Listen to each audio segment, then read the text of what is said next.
کتنے خوش نصیب لوگ ہیں جن کے دن کا آغاز نماز فجر سے ہوتا ہے، اور سونے سے پہلے بھی وہ سجدہ ریز ہو کے اللہ کی نعمتوں کا شکرانہ ادا کرتے ہیں، اور جو دن خیریت سے گزرا اور عافیت کی گود میں نیند لینے کے لیے بڑھ رہے ہیں تو وہ شکرانے کا سجدہ کر رہے ہیں کہ مالک تیری توفیق سے مجھے خیریت سے یہ دن گزارنا نصیب ہوا۔ ہمارے بزرگ فرمایا کرتے تھے سونے سے پہلے 5 انگلیاں بھی گن لیا کرو، 5 نمازیں بھی گن لیا کرو۔ اگر 5 نمازیں پوری ہیں تو اللہ کا شکر ادا کیا کرو کہ تمہیں توفیق اس نے عطا کی۔ اللہ اکبر۔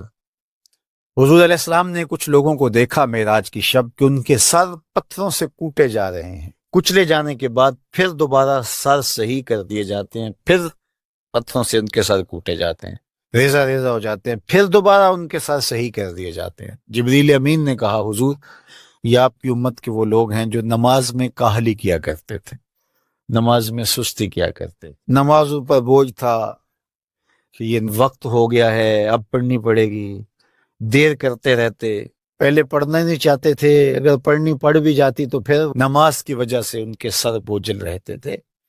آج ان کے وہ سر کوٹے جائیں گے۔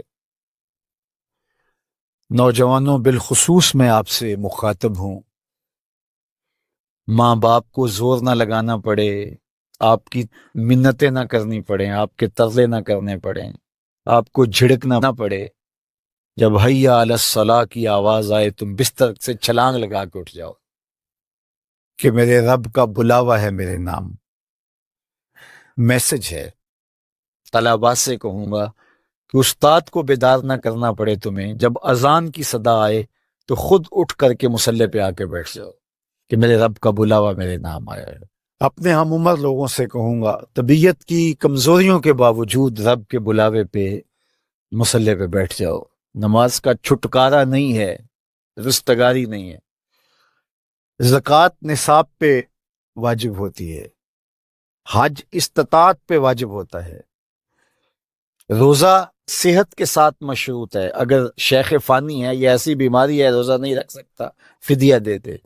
مسافر کو چھوٹ ہے، بیمار کو چھوٹ ہے کہ وہ دیگر ایام میں اس کی قضا کر لے، لیکن نماز کی چھوٹ نہیں ہے۔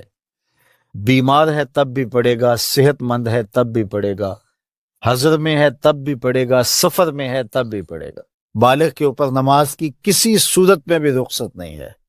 کھڑے ہو کے نہیں پڑھ سکتا بیٹھ کے پڑھ لے، بیٹھ کے نہیں پڑھ سکتا لیٹ کے پڑھ لے، اشارے سے پڑھ لے، وضو کے لیے پانی دستیاب نہیں ہے تو تیمم کر لے، حالت سفر میں ہے قصر کر لے، آدھی پڑھ لے پوری نہ پڑھے، دشمن کے مقابلے میں ہے صلاۃ الخوف کی صورت میں پڑھ لے۔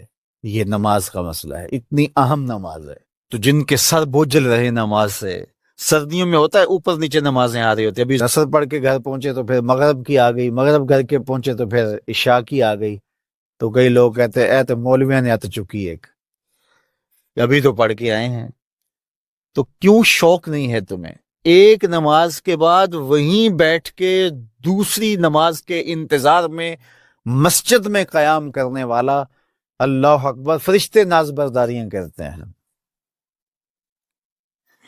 مسجد میں صحابہ بیٹھ جاتے ہیں، ایک نماز پڑھی اب دوسری پڑھ کے جائیں گے، دوسری پڑھی تو اب تیسری پڑھ کے جائیں گے، اور جب نماز کا وقت آتا تو وہ انتظار کرتے کہ ابھی تک اذان نہیں ہوئی۔ اور حضور جب حضرت بلال حبشی رضی اللہ تعالی عنہ کو اذان کے لیے کہتے تو کہتے ارحنا یا بلال، بلال اٹھو ہمارے دل کو راحت پہنچاؤ۔